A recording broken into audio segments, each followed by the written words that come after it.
things that I saw at one point was like, we will help you write your ICO white paper for $5. Yeah.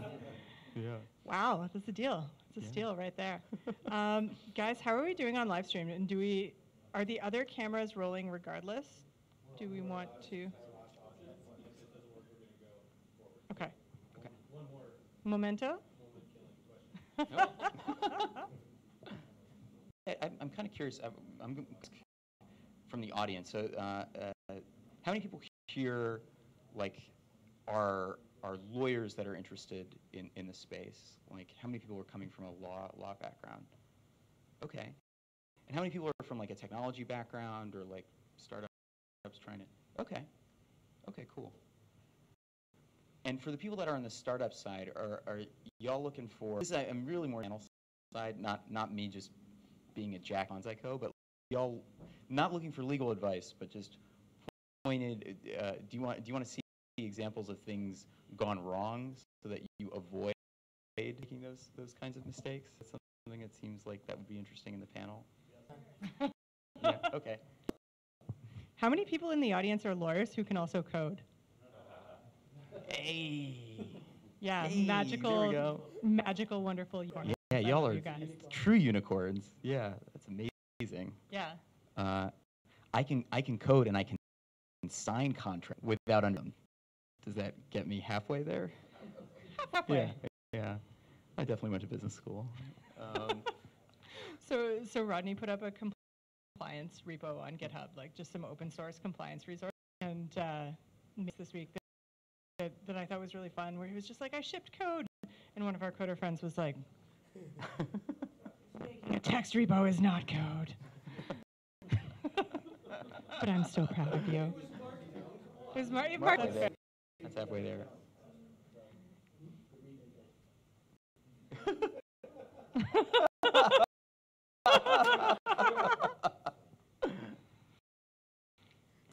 It's actually still better than most of the ICO projects in 2017, though. It depends if you wrote it on through the web GUI or if you actually created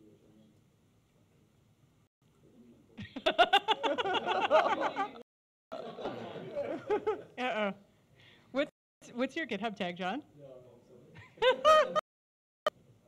Actually, another sort of audience question. How many people have interacted with public permissionless crypto? Wow, that's great. User friends for everyone? No. Took your first send. Yeah. The first time you sent We're live? Oh, wonderful. We're good? Oh, great. Okay. So I guess hi and welcome to folks that are live streaming. Apologize for technical difficulties. And without further ado, I'm going to turn it over to Josh. Great. Thanks, Amber. Hi. Oh, thank you. Thanks, everyone. Thanks. Well, I'm very excited to be here. As Amber mentioned, I've been involved in cryptocurrency for quite some time. I'm going to just practice with the clicker here.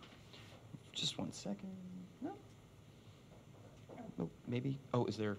Sorry. Just want to make sure that I know how to actually go through my presentation. But yeah, as Amber mentioned, so I've been involved in cryptocurrency for quite a while. That doesn't make me any more. Oh, there we go. Sweet. Oh, sweet. Okay, thank you. So that doesn't make me any more knowledgeable. Probably most of you are more knowledgeable about it than I am. I just happen to survive after the many bear markets. But before I go into the main crux of my presentation, which is me making fun of ICOs from 2017, I wanted to give a little serious shout out because my real work, my day job, I'm the executive director of the Zcash Foundation. And some of you may be familiar with Zcash. It is one of these public cryptocurrencies that, with a main focus on privacy. The Zcash Foundation is a US-based 501c3 where our mission is to actually create, protect, and help build privacy-preserving spaces in financial transactions online, with the main focus being on the Zcash protocol and blockchain. This is kind of, to me, it's a fundamental human right to have that degree of privacy, and it's something that actually I was talking with the Block Geeks guys beforehand about how in a digital cashless world, we are seeing all of these potential like trends toward a complete draconian surveillance capitalist kind of system, and it scares me, and I think it scares a lot of people as well. And it's the kind of thing where it's so insidious that you don't notice it's happened until we're all using, you know, our Apple credit card and Venmo, and one day we try to send a transaction and we can't. And that day is going to be very frightening if we don't have alternatives. So I would encourage everyone to think about that, and in your projects, consider where privacy can be a component, because if you don't start thinking about these systems far enough advance, it's the kind of thing where it could get away. It could get away from all of us. So anyway, that's my plug for the serious bit. For more information on the Zcash Foundation, please check out zfnd.org.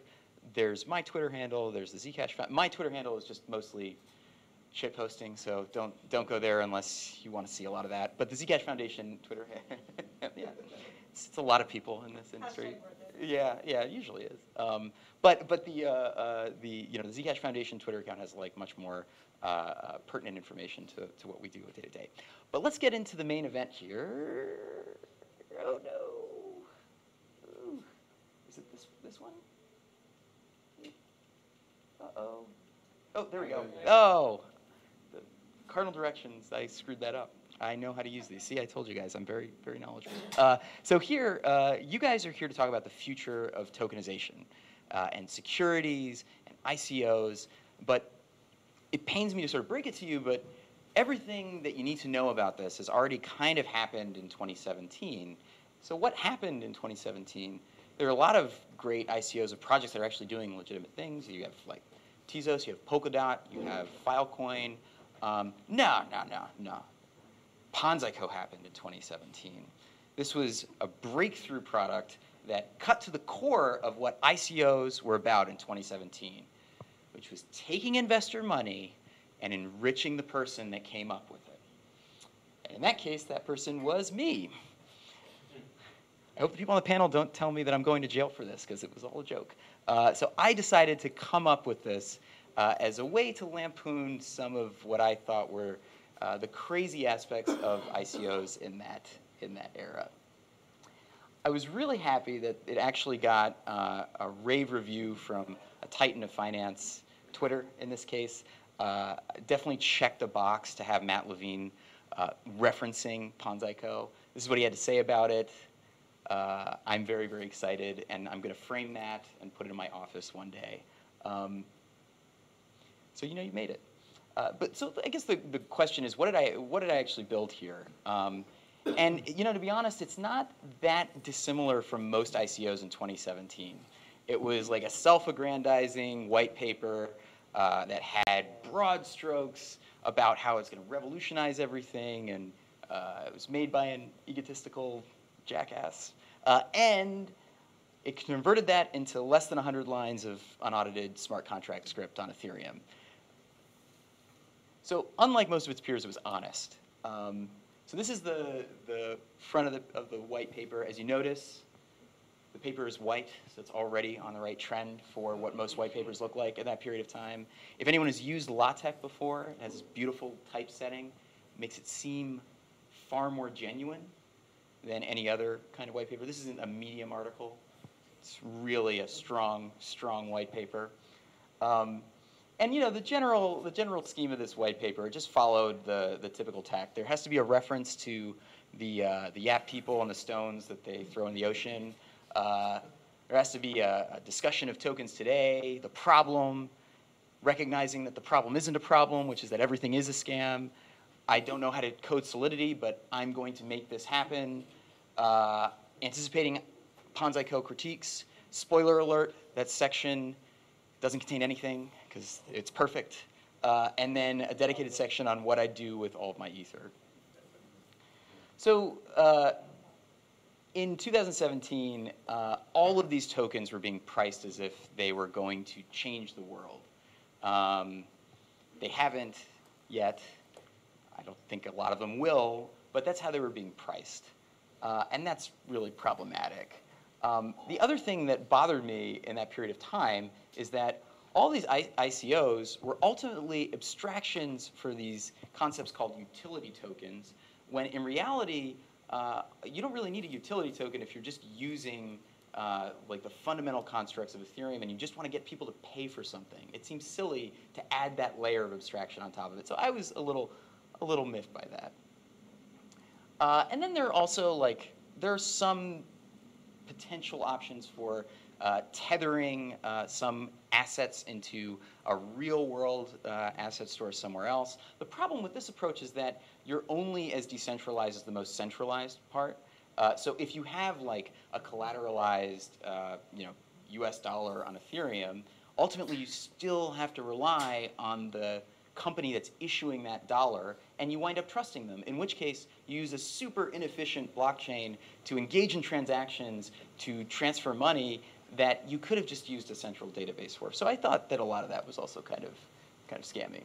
But look, to be honest, everything's a scam.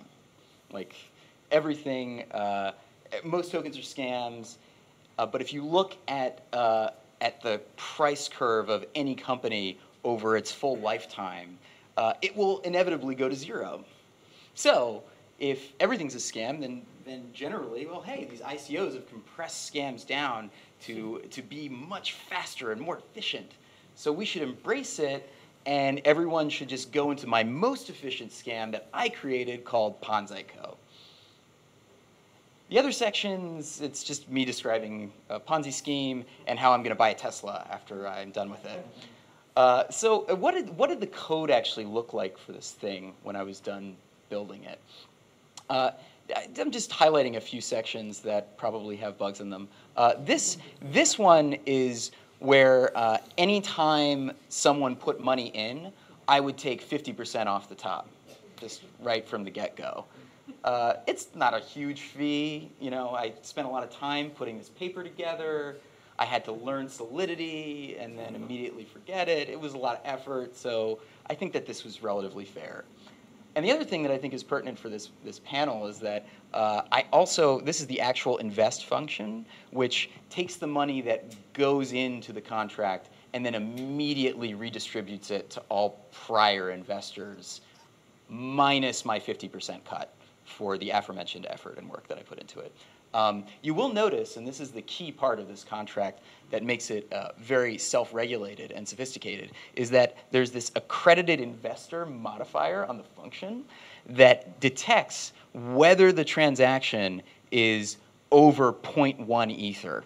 So in a sense, we're already filtering out all of these lower scale investors that shouldn't be investing by saying, hey, you have to have at least $13 to invest in this contract. So I thought that was a pretty great moment in smart contract development. But anyway, there's a happy ending to all of this. The contract still exists. Some people put money into it. I don't know why. I thought that was a bad idea, despite what the white paper said, because it was a joke, but people put money into it.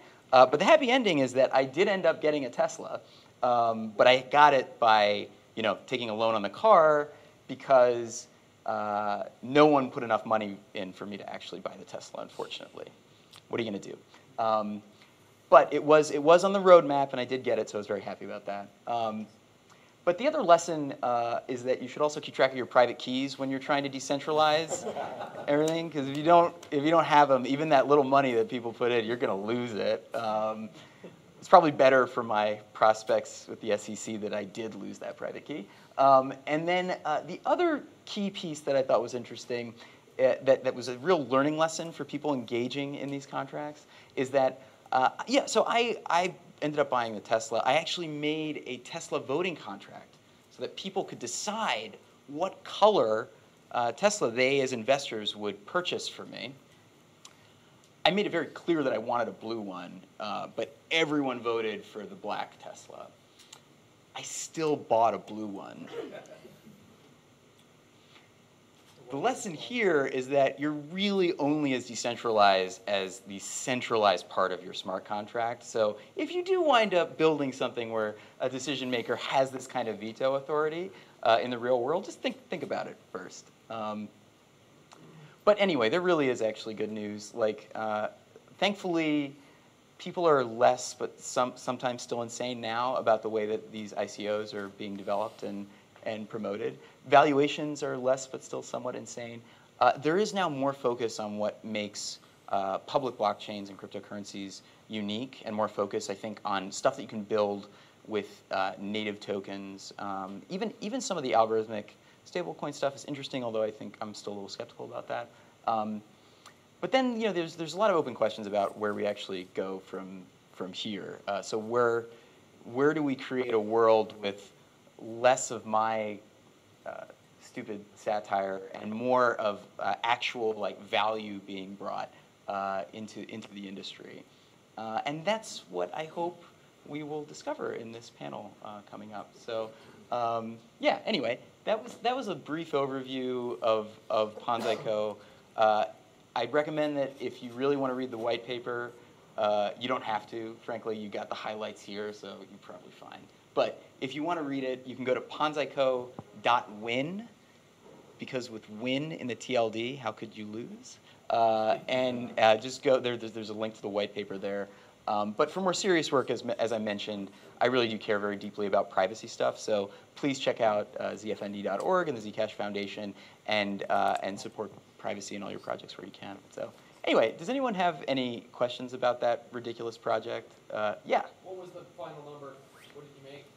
So people contributed 23 Ether to it. And yeah, which is not bad, not bad. I was pretty impressed by that.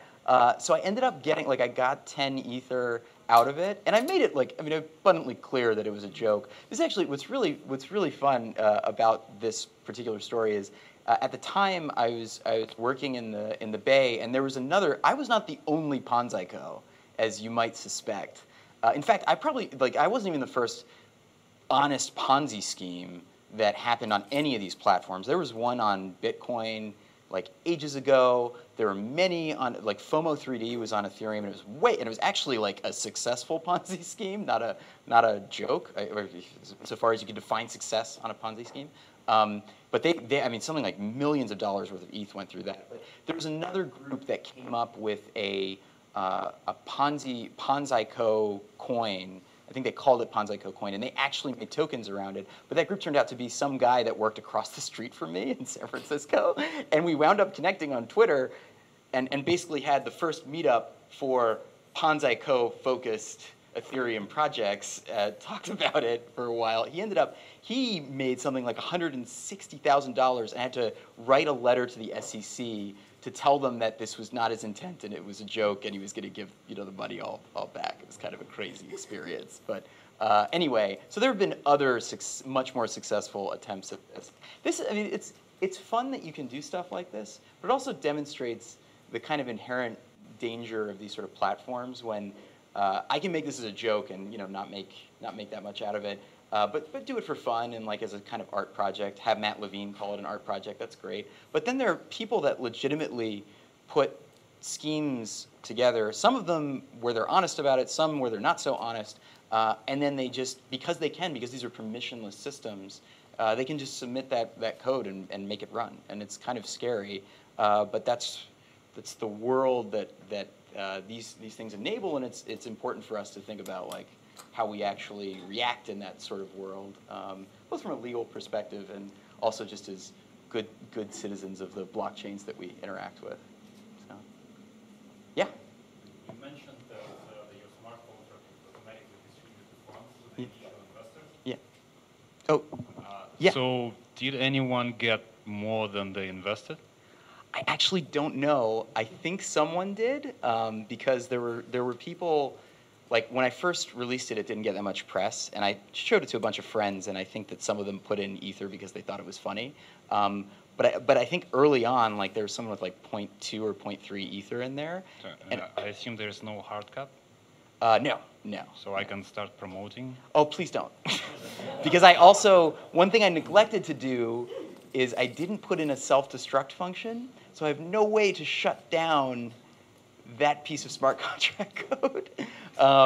So people could keep using it or rediscover it. There hasn't been a transaction in it for a year and a half, I think. But people could ostensibly discover it and keep running with it. And I can't, unless unless like the Ethereum community agrees to hard fork out my smart contract code, which has happened before in other cases, but for very different reasons. You know, but that's not something that I would rely on or want anyone to rely on. So, as Amber mentioned in the event, please don't actually invest, even though the paper says please invest. Please don't actually invest. It's a bad idea. Thank you. Yeah. Cool. Any other questions? Yeah. What's your lessons from FOMO 3D? What's your lessons for FOMO 3D? Because that was an interesting experiment.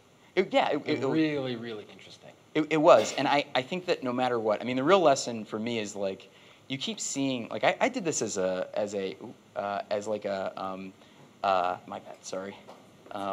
So I did this as just a a commentary piece because I was upset at all the absurd projects happening, but no matter what, it's kind of human nature, I think, for people to, even when they're engaging, like, people still go to casinos, people still buy lottery tickets, people still engage in honest Ponzi schemes on Ethereum. It seems like it's like this case where you can't really stop people, from doing it overtly, and you have to incentivize things in such a way that they don't. The thing with FOMO 3D, it was transparent, and everybody knew exactly, and it was a game. I mean, that's the case with Satoshi Dice too, and like as a casino in Bitcoin, and like so there are these cases where people know that the odds are against them, or it is a Ponzi scheme or a pyramid scheme, and you wind up being in the situation where you have to. People still wind up interacting with it, and I don't know. I mean, people are going to be people. I don't know how you stop them. I think it's incredibly powerful that you can do this sort of stuff, but it's also real dangerous. And the thing that I worry about on like a principle, and this is kind of goes back to my real job, is that I don't want us to exist in a world where because people interact in this behavior, we immediately shut down all of these systems because we're worried that people are going to be people and they're going to still like fritter away their money on casinos and whatever. I think it's worthwhile to have that behavior happen if people are honest about it. As long as we stay by the principle that these systems remain permissionless and people can still interact with them and have uncensorable, immutable payments, because that matters as a principle far more than like shutting down, shutting down a casino, on Ethereum or something. Yeah. Cool. Excellent. Well, thank you, guys. How about we move on over to the panel and get the panelists up? Or does anyone? Should we just go directly there? Is that cool? Yeah. Okay. Yeah. Great. Yeah. So how about we get the panelists up here?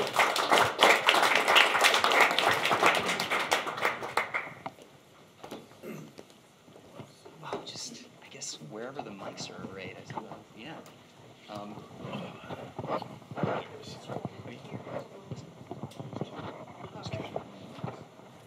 Oh, yeah, that's great.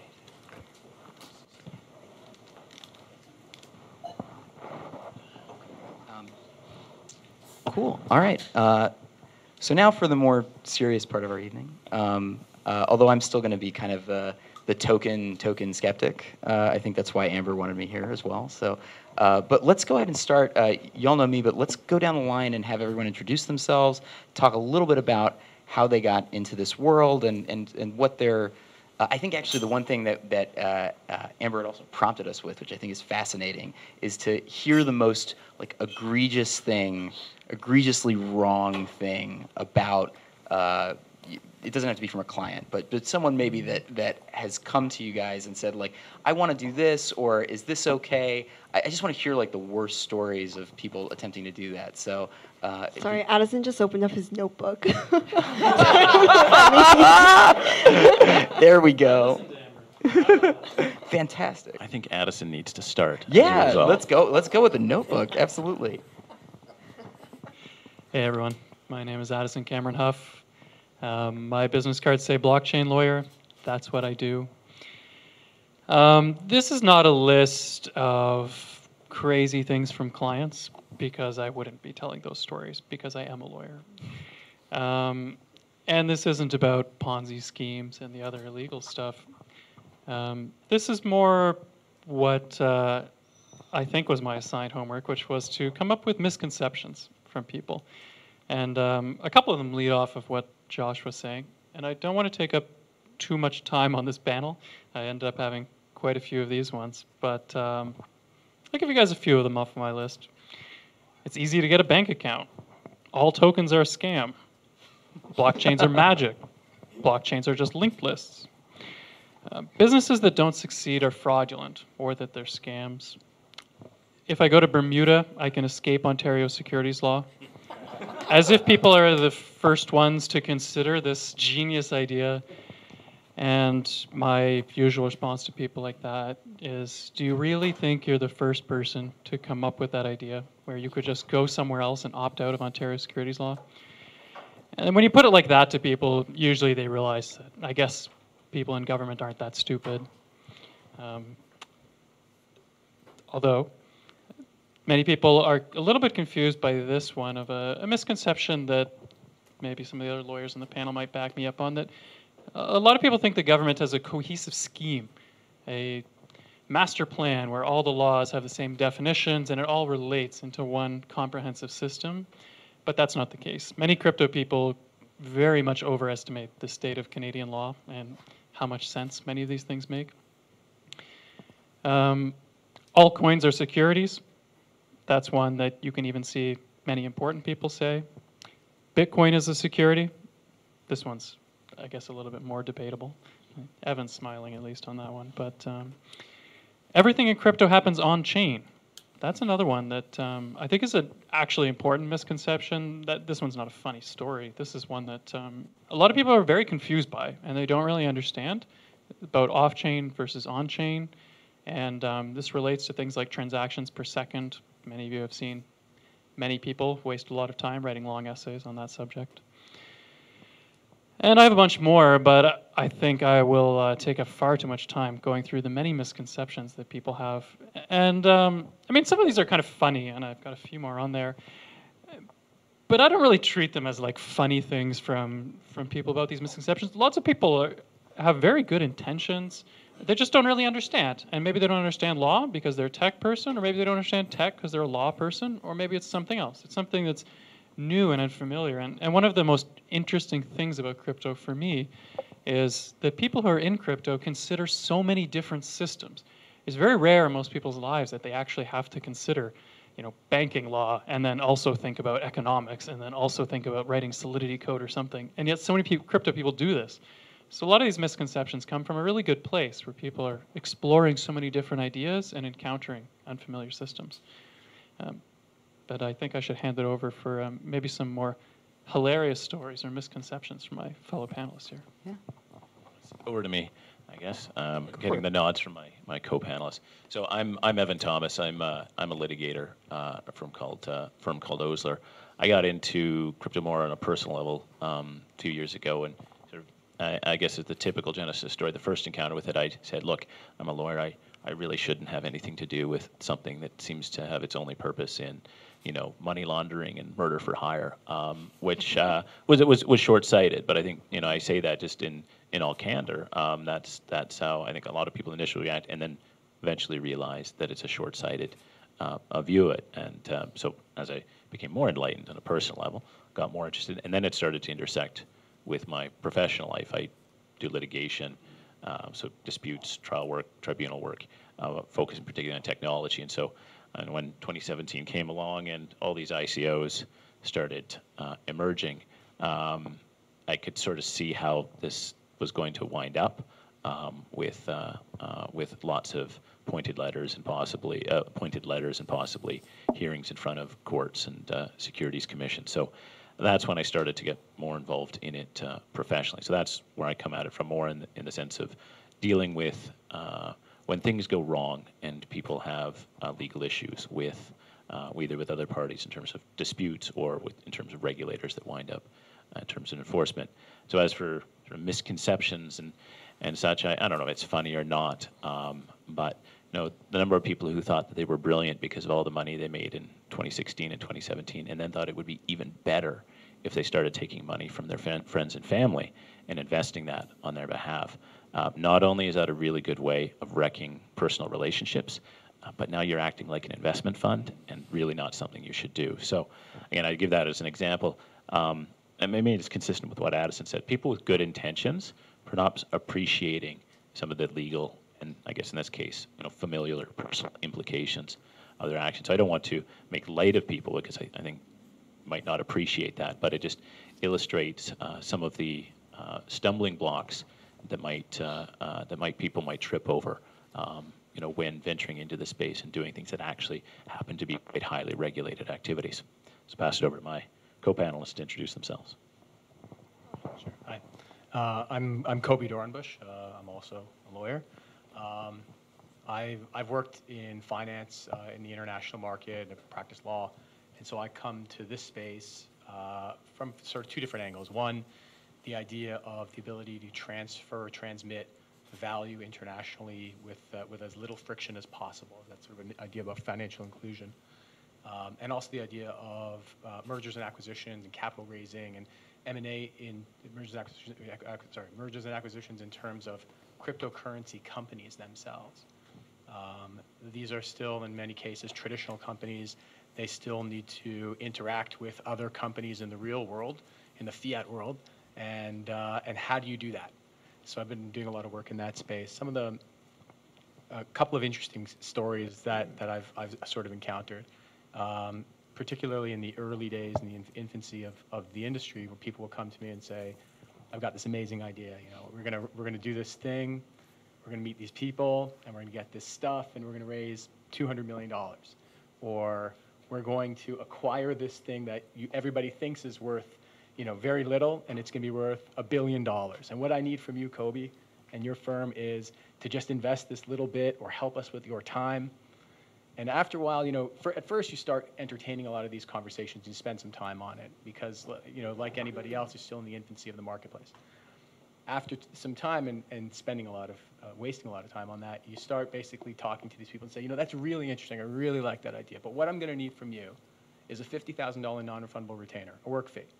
Don't talk to me about raising $100 million if you're going to start having a problem with $50,000 or $20,000. So you start weeding out a lot of people. Perhaps the most awkward conversations that I've ended up having is when somebody comes to you with one of these sort of magical transactions, magical deals, and you're talking to somebody who so clearly is an innocent party. They're really nice. They really are honest, and they're talking to you as though they think they've got the winning lottery ticket. And the more you ask them questions, you realize, and you end up having to have this really awkward conversation with them to explain to them, you're getting conned. And hopefully they turn the light bulb on. Wow, that's a serious situation sometimes. My name is Mawadda Basir. I am not a lawyer, so I'm going to be the one on the panel that will give the consultant answer instead of the legal answer, which I think might be the same sometimes. It depends. But I work at Deloitte. I'm a blockchain consultant there. So really what that means is I help clients understand the technology and then work with a team to actually build pilots and POCs and other apps for these clients so that they can actually use this tech to support whatever new business activity they're trying to do. Prior to working with at Deloitte, I actually was the executive director of ColliderX, which was a really cool not-for-profit research center that is still active, and I'm currently an advisor for it, and we're all about accessible research, and so stay tuned for some news on that very soon. But overall, I've been in the space for quite a few years now, and it's been very exciting to watch us go up and down through the prices, and as far as the misconceptions I've seen, I'm going to talk from the business side. Someone approached me at a conference in the summer and said, "This is our protocol company. It's really cool. Check it out." And I was like, "Oh, that's really cool." I mean, they're like, "Yeah, we made $150 million in our ICO, last year."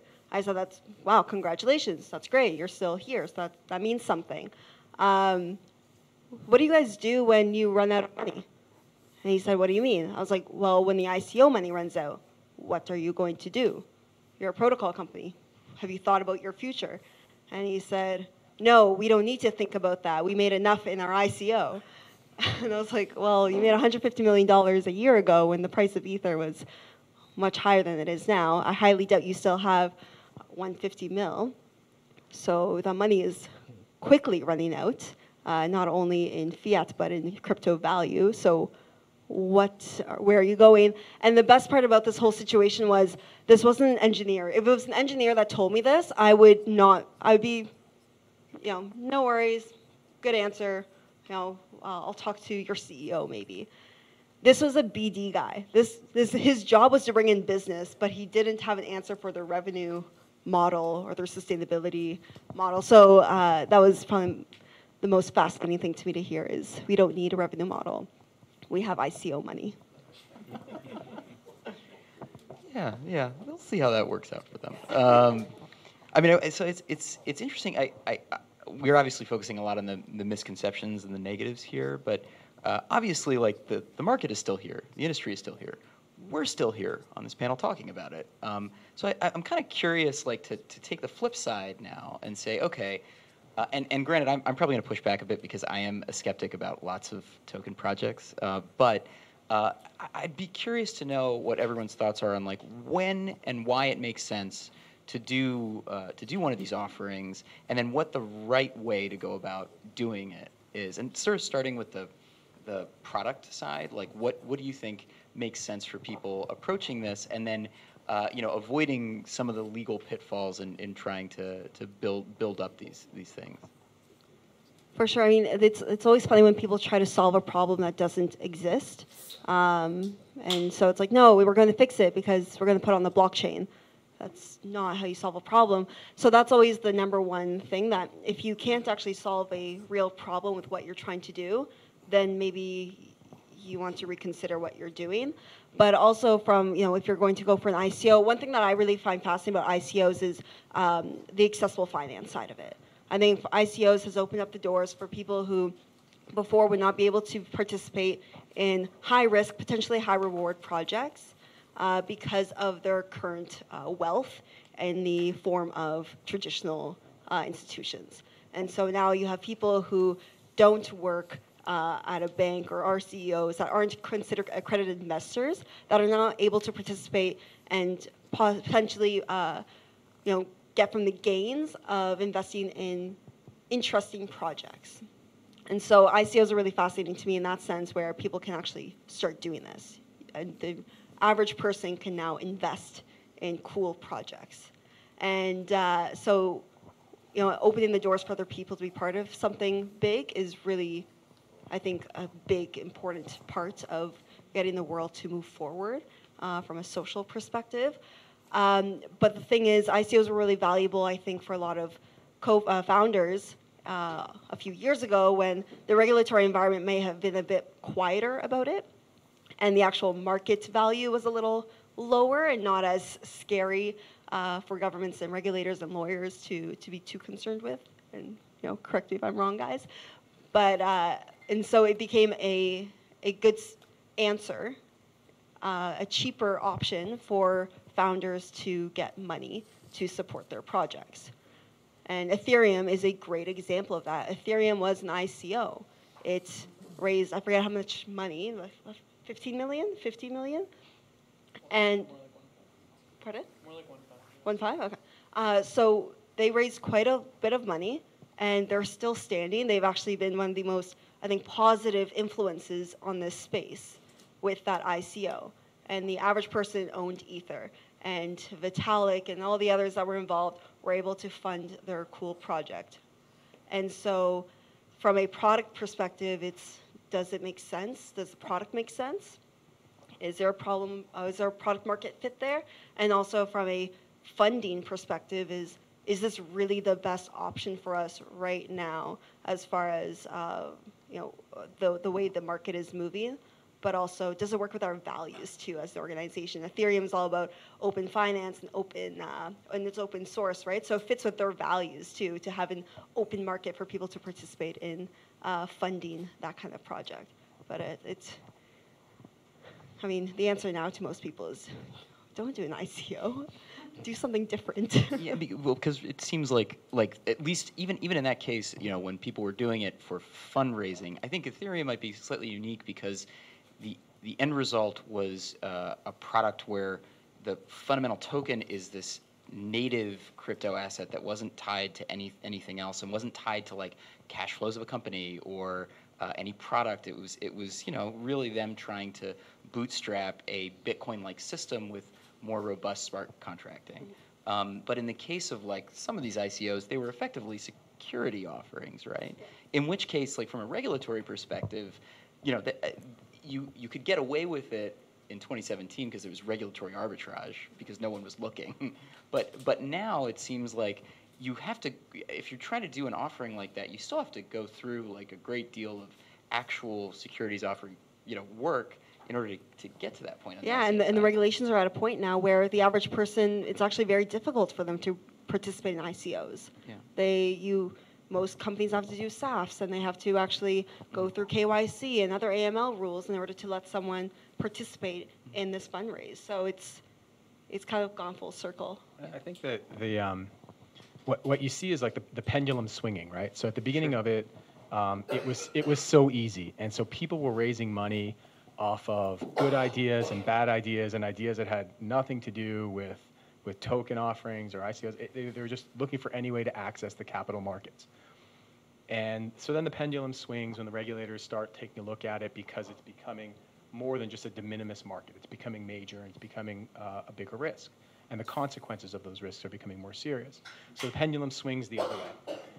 What I'm kind of hoping for is that people realize the reason why this took off to begin with was that it reduced friction in the marketplace. So if you wanted to raise capital right now in the sort of the traditional sense, if you went back 10 years or 20 years, in fact, the further back you go, the more friction you'll see. You'd call up your lawyers and you draft some documents, and then you would go and call up an investment bank and you would engage them, and they're going to charge you between 5 and 7 or 8% of the value of any equity and 5% of any debt that they get you, and they're going to want some broker's warrants and all sorts of stuff like that. And really what that is that the ability to access the capital markets really filtered through just a very small pipeline, right? It's a small straw. And whoever controlled access to the capital markets could exact whatever fee they wanted. I don't want to criticize that too much because I worked in that market. But the real value that I see in cryptocurrencies is exactly why everybody raced into it, because they could go and they could access the capital markets relatively easily. The danger was people raced into it and there was no regulation, and people are kind of pulling back. And again, the pendulum is swinging, but I welcome the regulation. The regulation will create more trust and confidence in the marketplace. Trust and confidence in the marketplace will bring it more to the mainstream. And if you think that you had ability to access capital before, you were accessing the capital of the early adopters. Right, and what percentage of the marketplace is that? Very small. Once you create trust and confidence in the marketplace, then you will be able to access a much, much greater amount of capital from more people, not just in your country, right? Around the world, people have different interests who understand your idea or not, who may be able to contribute other things to your idea or not. So as soon as it opens up in that trusted sense, that's when you're going to start seeing what I think is that sort of a natural equilibrium. So then I guess that brings a question to me is like how far do we have to go on the regulatory side to get to a point where it'll be where people that are putting together these offerings won't fear like the SEC hammer and know that they can do it in a low-cost way to actually live in that kind of frictionless access to capital kind of world, So right now, I think the answer to that question is there is no answer, right? Regulation, and Evan probably could talk about this too, regulation and legal liability is always evolving, always changing, and it really depends on the circumstances. What you're finding, though, is that technology is intervening. And so, for example, my firm has a client who has largely automated the private placement documentation process. So that where once upon a time you had to go to a lawyer and pay, once upon a time you paid lawyers to draft by the word, right? That's why the legal contracts are so long. But where once upon a time you'd go to your lawyers and your bankers and you'd pay a lot of money to be able to make an offering, those costs are coming down because a lot of that function is being automated. And so as you're finding automation in the periphery, again, it brings the cost down, which will allow you to access more. So it's not just a function of the regulation itself, it's how do you comply with regulation. Evan, did you want to add to that? Or, sorry to put you on the spot. No, I mean, I look at ICOs, and I sort of push back a little bit on the idea of the, ICOs as a solution to this idea that we need to make capital raising more accessible to retail investors. And you go back to, why do you have all of these rules around capital raising for early stage companies? Why does everything have to be done under prospectus exemption? Why is it that venture capitalists and angel investors have such a lock on early stage investing? And there's a reason for it.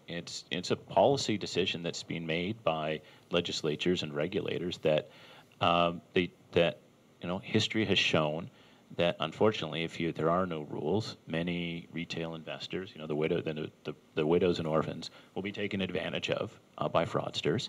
And the idea is that if people are going to that the people who should take on the risks of investing in early stage ventures should be people who are in a position to bear that risk better, either because they are very sophisticated or because they have more wealth, and therefore they can take the losses better than the typical retail investor. Now, that's the policy decision. You may agree with it or not agree with it. But when I say people talk about accessible finance and ICOs, I say, well, look, the problem you're really trying to solve, really what you're raising is a policy issue, which is, are our rules too restrictive?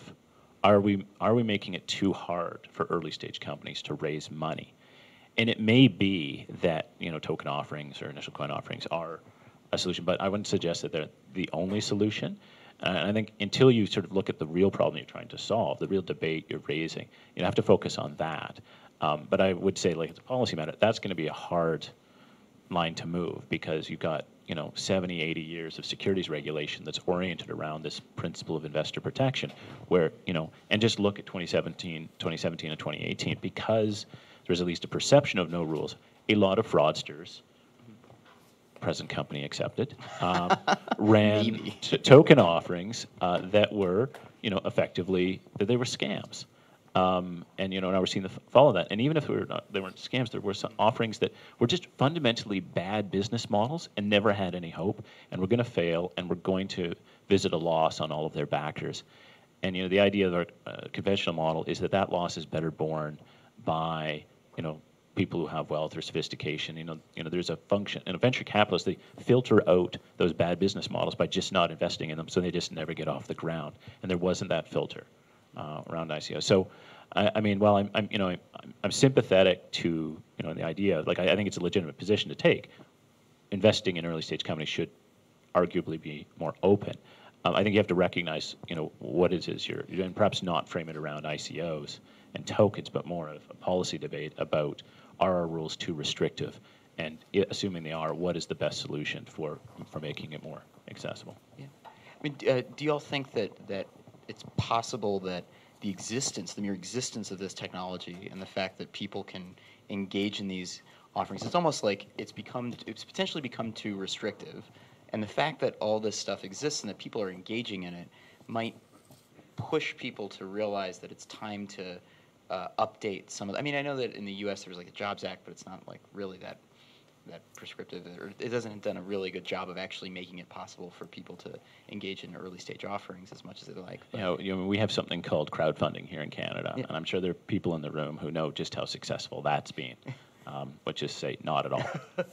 Yeah. So and I wonder to what degree. So obviously for every 99 PonzICos, mine included, there is something there are legitimate projects out there that have gone this route and seemingly threaded the needle of doing it when it made sense to do it, and when they were really pushing projects that have a fundamentally decentralized component to it that makes it unlike a security.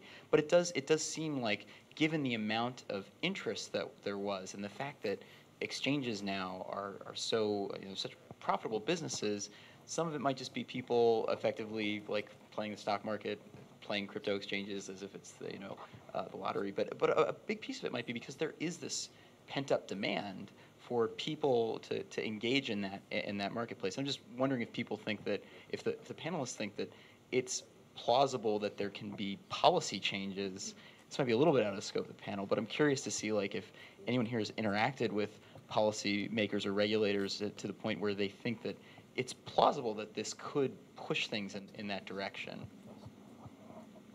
I mean, the CSC just came out with their framework, and I think it was based off the whole Quadriga situation. But they're coming up with they came up with a bit of a framework, and they've opened the floor for responses, which I think is the first step of let's let people who are actually in the trenches reply back with their thoughts on this and where they think we should go with this as regulators. So, I mean, it's then again, regulators do traditionally move quite slowly, and they kind of react after people have either lost all their savings or have become millionaires overnight. And so it's, I mean, I'm to the effect of I do like this idea of that crypto has brought up of you don't need to have a home address to have a bank account anymore. You do not need to, in order to move money, to give someone else money to pay for something, a good or service, without using actual hard cash. And right now, without cryptocurrency, you need to have a bank account. To have a bank account, you need to have a lot of information given to this one institution, including a home address. So if you do not have that one little thing, there is a lot of things that you cannot do. And what this tech has allowed for people to do, and which is quite amazing as a feat, is you don't need a home address anymore to participate in the economy or in an economy of some sort, even if it's a token economy. And so, I mean, I don't think regulators will be able to, I don't think they want to stop that. I think that's a very fascinating movement forward for society. But moving into how that goes into these ICOs and the movement of funds within a space where you can now give someone $20 or $20,000 and get a little, digital piece of that, entity, whether or not you call it a security or a utility token. That's something that I don't even know if that can be stopped, really, because you don't have the home address, you don't have that real world connection to actually be able to truly, what's the word for it?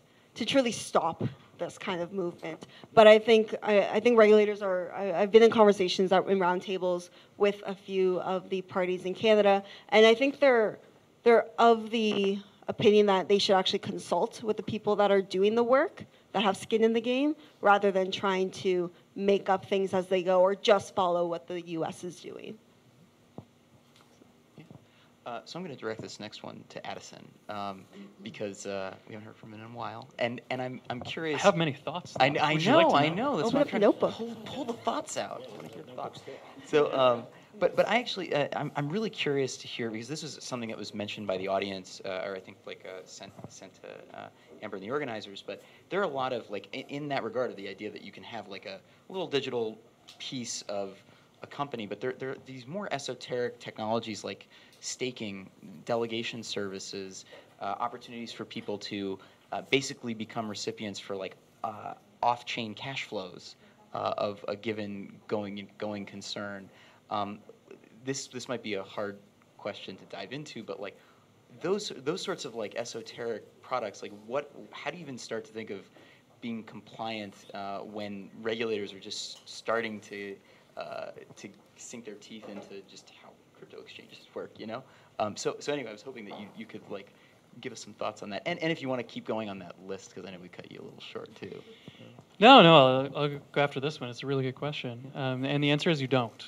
And those people never hire me, because if what you're doing is trying to take a business and cut it up into pieces and sell it without following Ontario securities laws, you're breaking the law, in short. And you'll have a very hard time finding a lawyer who's willing to take you on as a client. And this point is a little more subtle than it sounds. And earlier, Josh, you were saying offering. That's the kind of thing I would definitely move away from with people. And these are security words. Same with ICO, rhymes with IPO. That's not an accident, but it's a huge mistake for all the people who've used that. Because if you use the language of securities law, don't be surprised if securities regulators want to talk to you about what you're up to, right? And my work has been outside of that. My work is of the vast majority of the economy that is not securities. Believe it or not everything is a security. No laughs on that one, sorry. That's my best lawyer joke for the night. But it's true, most things aren't. If you go to Domino's, they don't have KYC information, right? The pizza box doesn't say at the top, this is not a prospectus or something, like many of you have probably seen, right? That's another thing off the list of misconceptions, that words are magic and you can opt out of laws or something by using the right words. You can definitely use the wrong words and get people to ask you a lot of hard questions about what you're up to. But of at least my clients and the coins and tokens that they've sold, the idea is not that what they're doing is raising capital, or what they're doing is selling some piece of their business to the public. Because if you're doing that, you need to find a new lawyer, is what I would tell them. And they need to shift their mentality away from that kind of thinking. And I have two lawyers here who look rather thoughtful, thinking about what I'm saying. And these are actually kind of controversial points here. And there are huge questions about where that line is. What's a security? What's not? Where is that border between these things?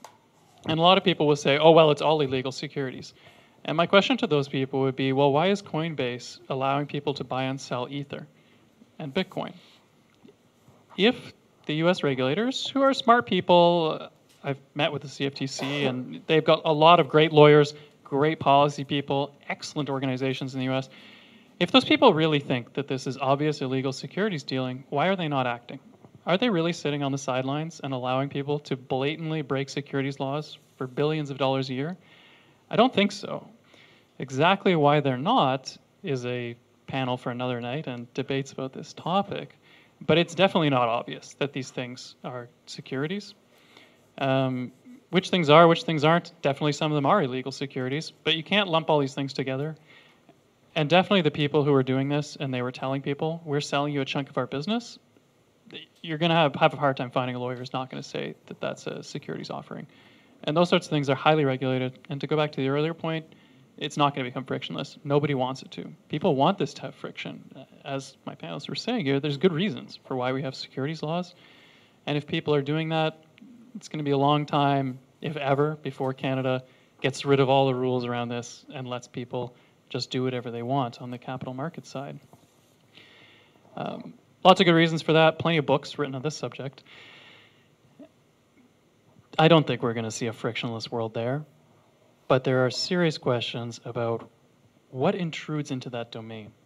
What things are too much like securities that they go underneath securities? And the CSA IROC consultation is an excellent example of this, where even they're looking at it and saying, well, you know what, we should be the ones who run this. This is more like securities rather than something else. And this is a little interesting because if you go and look at the Ontario Securities Commission's documents, the first things they put out back in 2014 were about fraud. Watch out for fraud of people using Bitcoin. And all the talk back in 2014, 2015 was AML. And then people started coming up with more creative things and more ideas. And then it morphed into a securities discussion. But really, these technologies can be used for all kinds of things. There was some mention earlier about exchanges. What are people doing with those? I mean, probably some of it's gambling. Probably illegal gambling for some of these altcoins that truly have no merit, and people have no idea what these things are, and they're randomly putting in money. I mean, that looks a lot like gambling. There's a lot of different lenses you can look at these things in, and these are really not easy questions. Can I pick up on that theme and the question, Josh, that you put, which is, you mentioned, staking.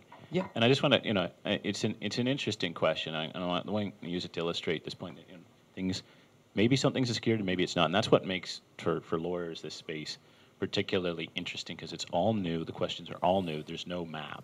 There's no precedent. And so you really have to put your analytical hat on and argue it through. So I'm just going to talk about sort of staking in general. There are various blockchains which are based, and I'm going to describe it. If I get the technicalities wrong, please don't call me on it. I'm a lawyer, not a technologist. But the basic idea is that people are staking tokens, and they're put at risk if they fail to do their jobs correctly in terms of validating validating blocks or whatever. And many of these networks, you can, you may not be running the node that's actually validating the blocks, but you may own the tokens. You can delegate them to someone who's doing that validation, and you get a cut of what they earn off that validation. So that's sort of the basic economic model. So, I think what your question is getting at is like, so if I'm kind of running a business where I'm running a validator service and someone's delegating me tokens, and I'm sharing in the profits of that, what is that? What is that? And I'm not going to give you an opinion here. So just to be clear, I'm not giving advice here. I'm going to lay out what I could see as potential arguments on each side of this. On the one side, you've got, okay, people are contributing their tokens to you, and you are running the hardware, you are running the node, you are securing it, you are making sure the software is up and your uptime is as close to 100% as possible, and you are paying them a return.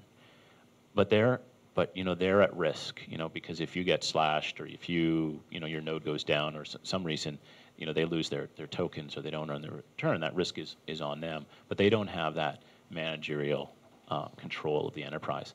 And I won't bore you with the details of the investment contract test. You've probably heard before. But yeah, there's an argument that what you've really got there is an investment contract. People have invested in you as a validator. But the other way of looking at it is saying, no, this is like a joint venture. This is like a partnership. This is just a bunch of people getting together into a business and pooling assets. Just in like, I could get together with a bunch of people and we could all contribute property towards a business they operate in common. So why isn't that? If that's a security, why isn't every partnership or joint venture by people just working together? Why isn't that a securities offering? So you can see there's arguments on both sides of that. And that's what makes it interesting. And what to Addison's point, like these lines are not clear. And so yeah, if you're running a validator service, all I would say on that, and if you're taking in tokens and to people, you probably do want to consult a lawyer on that if you're actually running it as a business, because yeah, there could be some issues there. And there are a lot of these things that aren't intuitively obvious, but and not even to the lawyers. And there aren't obvious answers. And I think people like to diminish the value of legal, and I like to think that actually no, there are ways for lawyers to be helpful and provide value. Not trying to plug myself or other lawyers, but just people I think sometimes in the space they discount the value. I just appreciate that it's not trying to be obstructionist to what you're trying to achieve either technically or commercially. It's really trying to help you succeed. So keep that in mind when you're sort of getting into these ventures, that there are these pitfalls and there's potentially value in keeping yourself out of trouble by getting some good advice. But I think I want to add one other point. Sure. We're talking about sort of the early days of the marketplace where there was no regulation and everybody was sort of drunk on easy money. And then now we're looking at the fear of the regulator coming in and dropping a hammer on somebody and stifling the market effectively. There are other participants in the market that need to come into play. First of all is the investor, consumer, whomever is going to be transferring value towards an ICO. Don't invest in anything you don't understand, right? Everybody knows that. And everybody can say that, but when you read that amazing white paper and it promises you, that great fortune that you're going to make also, people forget the very basics. If you can't, and Warren Buffett said, if you can't really understand it and explain it in a 2-minute conversation, then you don't understand it. So forget about it. The other thing is that a lot of the regulatory intention is really to create a disclosure regime so that the parties who are basically running an ICO have an obligation to make sure that they are clearly explaining what it is that they're doing so that the people that they're effectively soliciting to send value can have an opportunity to properly understand what it is that they're going to be investing in. Right. So again, this pendulum is swinging, and I apologize because I make it seem as though there's only there's a side on the left and there's a side on the right. It's actually just swinging all over the place, right? Because there's multiple parties, and then you start getting into different service providers like lawyers and other intermediaries and auditors and things like that who have a stake in making sure that there's some element of authenticity or validity to what is happening here, and people in the investing public rely on that. If a large audit firm whose name I won't mention, well, puts a sort of a stamp of approval, or a large law firm puts their stamp of approval on it, the theory is that it lends some credibility because in theory they have vetted it as well. So again, we're still very much in the infancy of this market, and eventually you're going to find that equilibrium where everybody understands enough and understands everybody's role, and it will be a safer place to exist in. We're just not there yet. But do y'all think that so we're not there yet. I'm wondering, like, to what degree, because all of this is technologically possible, like you can have anonymous holders or delegators in a staking platform. You can have people that anonymously hold maybe a token of some kind that gives you access to off-chain cash flows within a certain within a certain structure. In that sort of world where those folks who are doing that or enabling that, and as a result, like effectively avoiding a lot of the regulatory overhead. I'm just wondering, like in that sort of world, what is the reaction going to be, and how are people going to, like, particularly if you're trying to be a legal or compliant operator, but your service necessarily or potentially, because of the nature of it being an open platform or open protocol, it involves or includes people that have that ability to be anonymous. Like, how do you react to that? Okay, I want to take this one because that was on my misconceptions list as well. And I'll give a less fair version of your question that many people ask me, which is something along the lines of, if I rob a bank but run fast enough away, can I get away with it? And I don't know. Like, that's not really a legal question. And, like, bank robbery is definitely illegal. Like, yeah, but if I'm anonymous, like, is it still illegal? Yes. I mean, that, like, anonymity that's not like a legal point, right? That's like, can I get away with it? That's an enforcement question. That's like, are the police good enough to catch me? And those kinds of questions aren't really what lawyers help with. Usually those people, you show them where the door is. But again, if you're getting towards an efficient marketplace, and if I'm an investor and I'm reading a white paper and I see the name, address, phone number, the geolocation of the party sponsoring this ICO, I'm going to have more confidence in them. If it's anonymous, I'm going to have less confidence in it. And so my investment appetite should reflect that. But doesn't that like counter to at least the most famous project in the space is, Bitcoin, and was, an anonymous, and one of the most promising privacy projects is, Mimblewimble and Grin. So certainly from an investor angle, like there is, I think, a degree of confidence that you get knowing who these people are. But there's this counterbalance, I think, in the, like, putting my Josh as a cypherpunk hat on. Like there is, I think, actually a degree of credibility if you can understand the concepts at play, right? But are the people investors at all? Oh, what's that? Are they investors at all? Like both of you are assuming that they are, right? But are they? If you choose, is buying Bitcoin an investment, right? It's an investment in, like, the colloquial sense that, like, buying some nice shoes might be an investment in your look. And this is how people talk, right? But are buying the shoes an investment, right? In the way that, like, lawyers would say, or like capital markets. That's fair. Like, no. I was going to say the fascinating thing about those two projects that you mentioned is they didn't do an ICO. Grin Grin didn't do an ICO. They're donation based, right? So the development team is donation-based, although it's again pointing to one of these sort of tragedy of commons situations where they're not getting nearly enough donations to support the devs that they have. But what is rather interesting about that project, though, is at least the rumors have it, you can't really know for sure, that many prominent VCs ended up spending like close to $100 million building special purpose vehicles to, or putting money into special purpose vehicles to actually mine it, which then suggests that, like, well, this sort of era where we have access to frictionless capital markets and give people, if we believe in more fairness for access to early investment, seems like it may not even be possible in some of these more promising projects. Although, again, I am implicitly assuming that you're buying into an investment in that case. And in Grin's case, it's not really clear that it's an investment because it is an infinite inflation privacy project. So it's unclear what all the people were doing with $100 million there. But anyway, I think it's rather fascinating to consider, like, what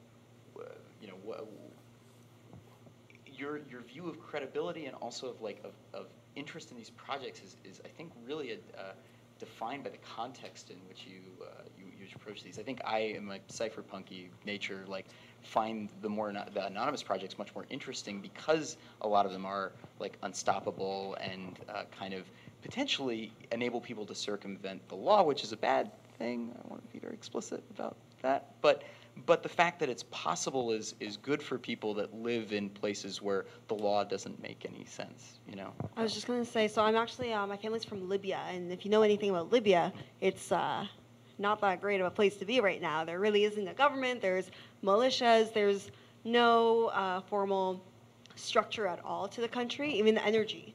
And energy is a big issue there because without you even realizing it, in 20 minutes, the lights will shut down.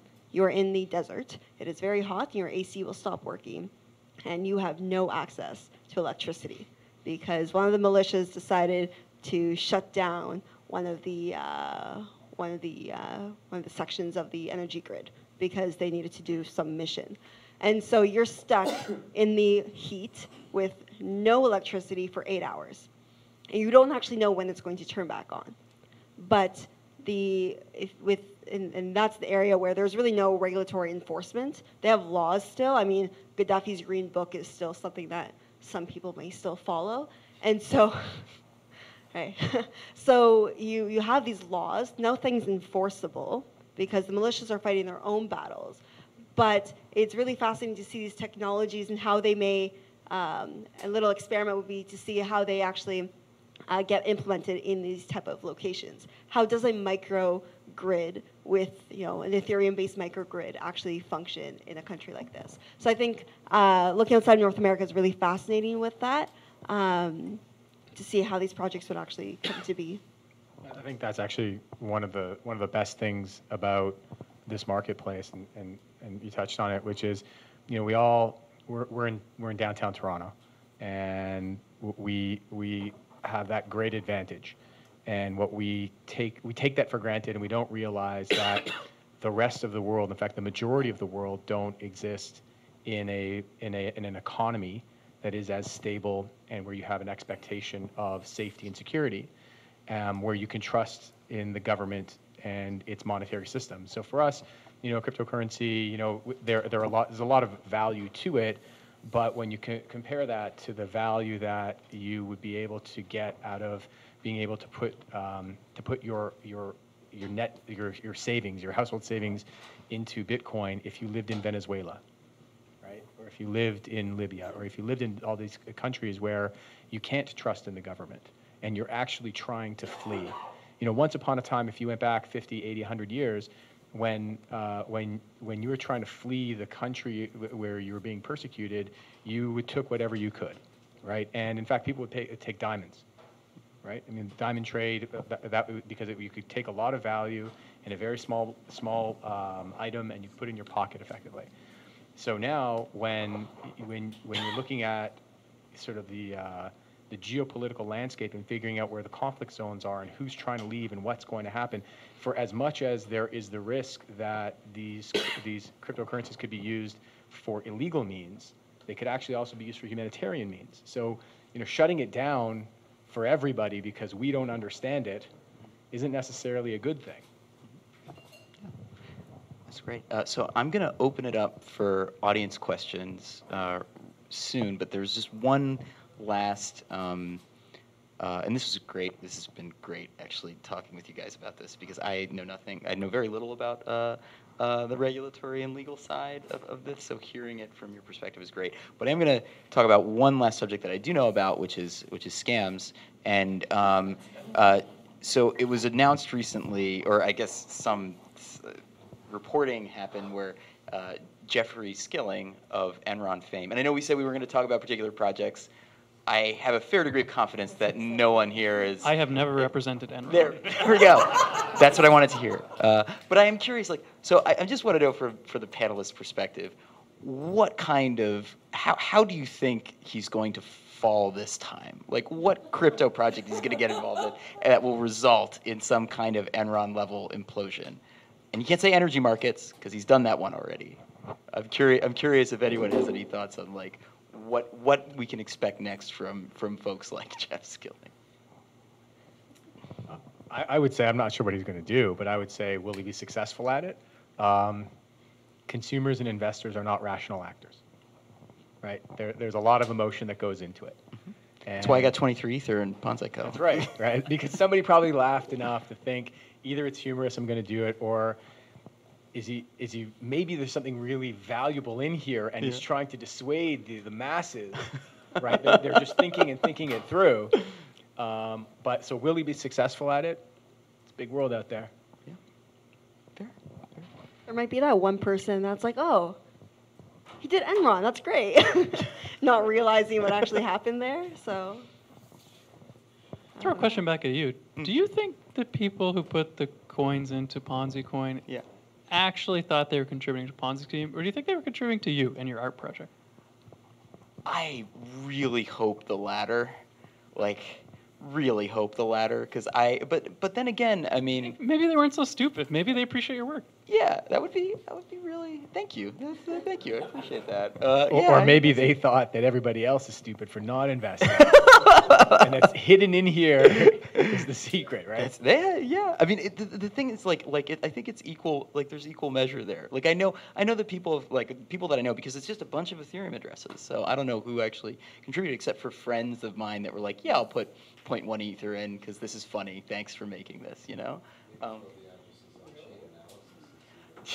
Yeah, which I have mixed feelings about given my day job, but yeah, I mean it'd be interesting to see that. I'm almost positive if you did it on the street corner though, you wouldn't have gotten that kind of crypto coming into your project. Yeah.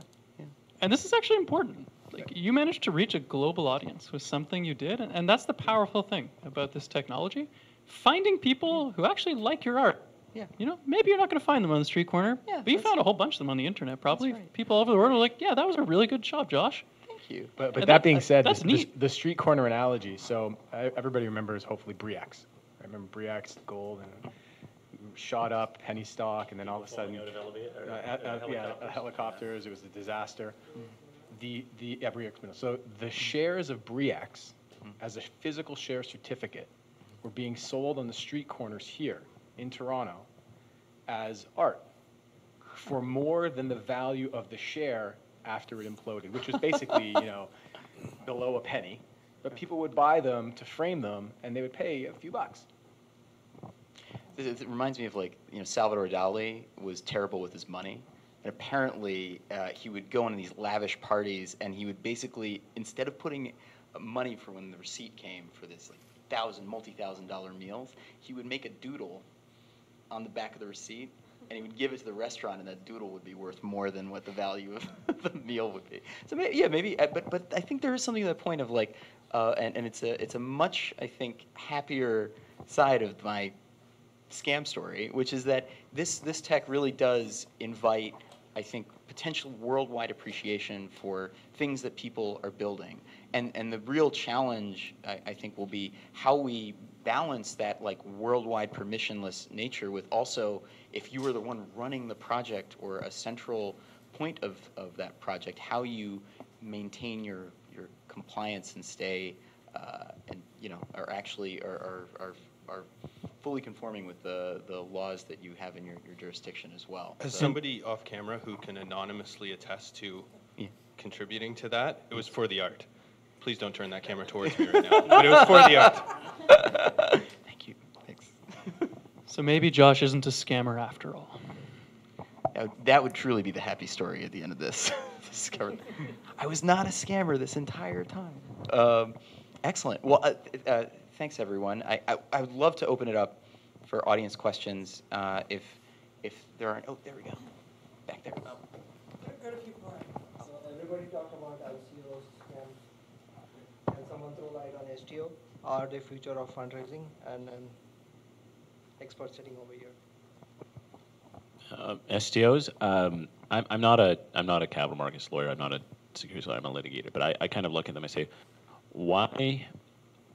I always understood that the appeal of tokens was the liquidity. The pitch was the ability to sell them, to have a liquid market. To be able to buy it and have liquidity available to you on these blockchain-enabled platforms. But if you sell a token as a security and you're doing so under an exemption, under securities law, you can't resell that token unless you find another exemption to do it, which kind of makes it really difficult, I would think, to have that liquidity if the token is somehow to sort of enable some sort of platform where it's being passed from person to person. You can't do those transactions legally unless you're complying with applicable exemptions. So I've actually always been a little bit puzzled by kind of what the point of a security token offering is. I'm like, why wouldn't you just issue a security like a share if your point is to raise money?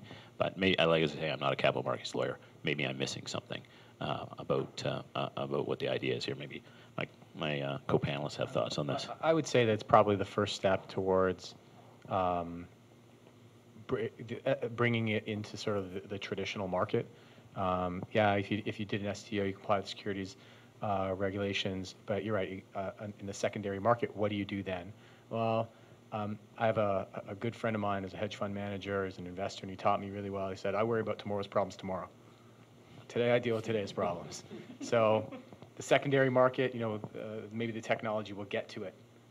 But at first, we're raising capital for I'm speaking in the first person is the one I'm actually doing it. But the offering is trying to raise money for itself. And the secondary market, somebody else will come up with a way where they can make some money, and they'll come up with a way for complying with the regulations in the secondary market. That already answered I had a similar question. Coming from an AML standpoint, where do you draw the line? And this is for the moderator. Where do you kind of draw the line between privacy and KYC needed to protect against bad actors if you do draw a line somewhere? Yeah, I actually think, and actually I was discussing this with the panelists before we came up here, but there's I think a great analogy at least when it comes to when it comes to privacy protecting projects where there's like a cryptographic guarantee that there's a degree of privacy when you exchange. It's not that dissimilar from the guarantee that you have when you exchange cash, like cash in the physical world. So if I send if I send from one shielded Zcash address to another shielded address, it's effectively as if I'm taking this cash that has no memory of its path beforehand and sending it to someone else, and then that memory on where that cash was lost, which is sort of distinct from the way a lot of other cryptocurrency projects work today, but a lot of them have other methods to obfuscate. The important thing I think there is that is actually when Zcash was first listed on Gemini, they made and this was not from the Zcash Foundation side, but more on the electric coin company that was that engaged in this partnership. But they made it very clear. Gemini made it very clear that they were going to accept shielded addresses eventually. That's on their roadmap, and they made it very clear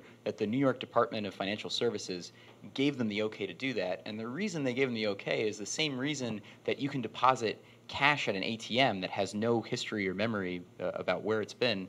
It's ostensibly quite private in that regard. Put it into an ATM, and then it appears on your bank account. Gemini is like the exchange is like the bank account. They're still going to engage in all of the KYC and AML stuff that they have to engage in order to satisfy regulatory requirements. And if you put in too much money, or you flag yourself in any other kind of way that they're looking for, they're going to report that. But as soon as it's off of the exchange, it becomes like taking cash out of the ATM. And I think that it was a really in my view, it was a really enlightened and I think forward-looking view by the New York Department of Financial Services and by Gemini for supporting it that way, because it opens up the door for lots of other regulated parties to engage in and work with privacy-focused projects that then wind up respecting people's privacy after you take money out of the platform, which is the way it should be. They shouldn't have a full or use some company to figure out a full path of where your money has been. The fact that you bought a sandwich 2 years ago and it's confirmed on the Bitcoin blockchain is nothing that should be any of their business, in my view. But I actually be curious to hear if the panelists have other views on that as well. I actually want There- to. Oh, sorry. Go ahead. Yeah. Oh, there's a lot of confusion about KYC and AML, and these words get thrown around by people all over the place. But to be clear, like the vast majority of the Canadian economy has nothing to do with this. Generally, businesses are not required to collect a whole bunch of information about their customers. Like all of these things are very specialized rules. We have specialized people like Amber to help deal with them. And the vast majority of the country does not need to worry about these rules. They simply don't apply to their business. And I don't think there's a near-term future where they will apply to the general Canadian economy. It would destroy our economy if absolutely every transaction required people to ask people about all kinds of things about their lives. And it's just not the world we live in. And this KYC AML stuff is like a sliver of the economy for certain things. And I think it was maybe a little confusing in Josh's example about putting money into a bank account. Bank accounts are the sort of thing that KYC and AML matters a lot for. That is that system, of that regulated system of control within that, the borders of that, right? But for most things, it's not actually an issue. I want to actually point out one thing is that, and I've done a lot of work in the AML space in this market also, and that is that when you're measuring AML risk, when you're measuring risk is relative to something else, right? So when you're talking about what is the AML risk associated with cryptocurrencies, well, the alternative is, what if you went to cash, right? Like you're saying, so cash. There's no AML for cash that is traded hands very easily.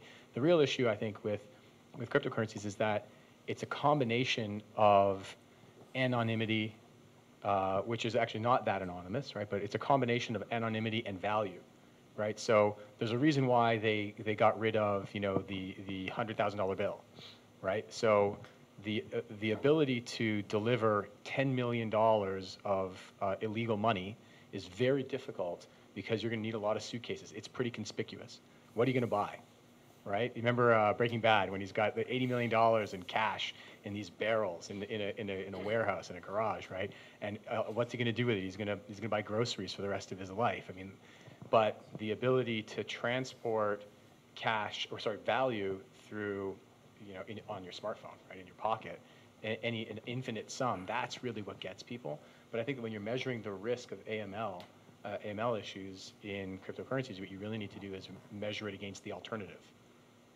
I was just going to layer on, just jumping off the question and something things you were saying earlier, Josh, just about, it sort of occurs to me that there's some, the regulators that this space typically deals with, securities regulators, financial regulators, I think it's fair to say they're going to be naturally skeptical of anonymity in cryptocurrency and sort of the financial privacy. But it strikes me that there are a set of regulators who actually might be receptive to that, which are privacy regulators who are quite ascendant in terms of their influence in promoting privacy, including financial privacy. And just I throw that out there as in terms of engagement strategies. I don't know what kind of conversations have been had between members of the blockchain industry and community and privacy regulators in terms of getting them on board with this idea of promoting financial privacy through some of the technologies that exist. It might be a bit of a counterweight to other regulators that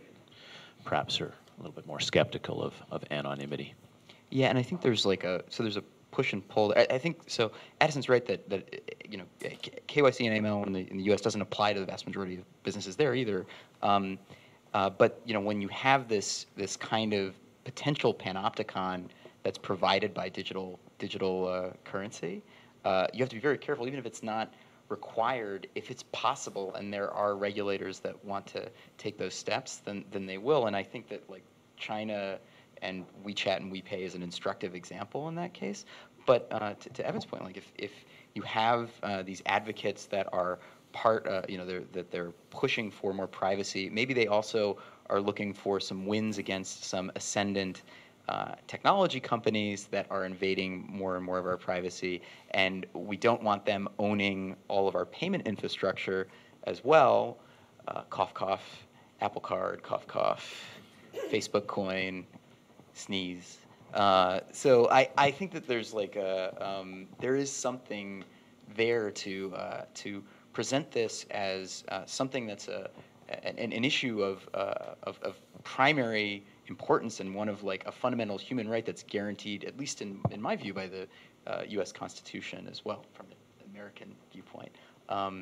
So yeah, I think that ultimately, as Kobi mentioned, like there's a bit of a risk assessment that goes on in the way that people interact with this stuff. And as long as central, like I really don't think that we're going to exist in a world where decentralized exchanges enable the kind of volume that you need to see between cryptocurrency and fiat to make someone like Walter White coming in with like $80 million in barrels and be like, give me, I don't know what the exchange rate is, but like 50,000 Bitcoin or something. You know, like that's not going to happen anytime soon. I don't think it's even possible to happen with fiat personally, but I could be wrong there. You know, it's sorry. No, go for it. Oh, it's funny. We actually, at the Deloitte office, we have a Bitcoin machine in our lobby. And if anyone here is familiar with that machine, it got shut down for like 8 months. Really? And the reason it got shut down was one of the partners at the firm was a little nervous about some of the users of that machine. And he's like, yeah, this one guy was trying to jam like $20, like a bunch of $20 bills into the machine, and like we need to be really careful about this, like building security, and we don't want to support people who are using this for like bad things. And that's the funny thing. The funniest thing about this is that the machine has a limit of $100. So we had to tell, it was a lot of,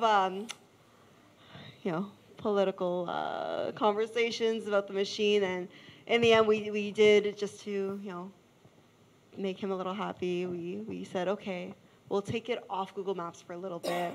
We'll let the market cool down, and then we'll, when we feel ready, we'll put it back up. But it really only had a limit of $100. I love sending people to Deloitte's BTM. People are like, oh, Bitcoin, that's sketchy. Well, how would you like to buy some Bitcoin from Deloitte? They're like, what, is that possible? It sure is. Meanwhile, so I was driving, I don't want to say specifically where this is, but it's off the 401, central west part of the city. I was driving, and I see is at the corner of this intersection, there's a gas station, and there's a donut shop. And on top of the donut shop is this very temporary looking sign that says, we buy Bitcoin for cash. Okay. Yeah. Where? Yeah. Right, so that's where Walter White's going with the $80 million. Yeah. Oh, before the question, the one thing I also wanted to push for people that are interested on the privacy discussion is my friends at Coin Center, who I'm a big fan of, a U.S.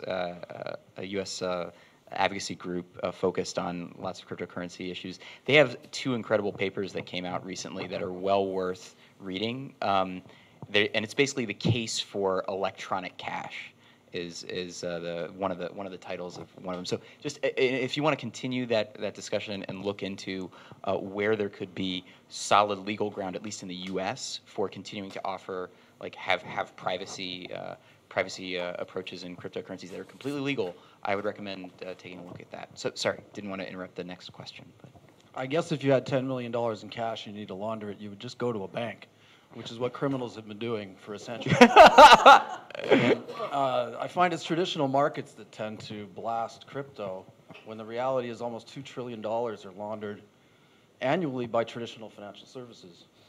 And it's probably overestimated at 2.5% of that is crypto. Yeah. So it's HBS in France got fined $5 billion. Yeah, yeah, that's right. I think there's a degree of extra focus because it's such a new and alien thing for most regulators. But on when you're looking at it from a percentage basis, the amount that is actually what's the best tool for enabling payments for criminals? It's the U.S. dollar. Surprise. Exactly. Yeah. Also, many of the largest companies are criminals. An enormous number of companies have been convicted of criminal offenses for various different crimes that they've committed. Like it's quite common. 18 of the 20 largest banks in the European Union were fined for money laundering last year. So I just find it's just really trying to FUD the market. But I just wanted to say that. I did have a question following on the tokens. So a token sale agreement, if someone buys tokens and then those tokens are used for whatever network they're setting up. That completely bypasses, as I understand it, or correct me, any security regulations in Canada right now, or does it not? I don't know. I'm just asking. Or did you already answer that? But I mean, I think you already answered that. But you buy a token, and then you have the tokens in a pre-sale agreement. Nobody really does ICOs anymore. And then the token goes live on an exchange, and I sell it for Bitcoin. There, at no point in that in any of those transactions is that a security. You're talking about SAFTs, right? TSAs, token sale agreements, are a new thing that are starting to service. I have to learn another 3-letter acronym? Yes. And there is no bypass for securities laws. There is no workaround. Well, I'll show you something It might be afterwards. a new way to kind of, a couple of different steps, but. Right, there is a couple more steps after that I don't know off the top of my head. I wouldn't bet, I wouldn't bet on it. Securities laws in Canada and in the United States are very broadly written to be comprehensive and include a very wide variety of things. Like a lot of crypto people think that they can come up with some scheme that no one's come up with, but like capital markets people are really smart. They've come up with a lot of schemes over the years, and these laws are written with that in mind. Like most of this stuff's not really new. The law is really selective. I mean, when you went to Quadriga, you were buying quadribucks. So their terms of use said. I was not their lawyer. The question about like all the cryptocurrencies that we use, they have some functions of money in some sort, and they compete with traditional fiat currencies and the dollar. So, and my question is, at what price point do you think of Bitcoin the governments, or the major governments, will start criminalizing cryptocurrencies whatsoever, because they will hinder their ability to increase the money supply, which they enjoy right now? Or if this is not going to happen, then why not? So I actually, I mean, this is me maybe, even though I'm typically quite skeptical, and I'd love to hear the panelists' opinions as well.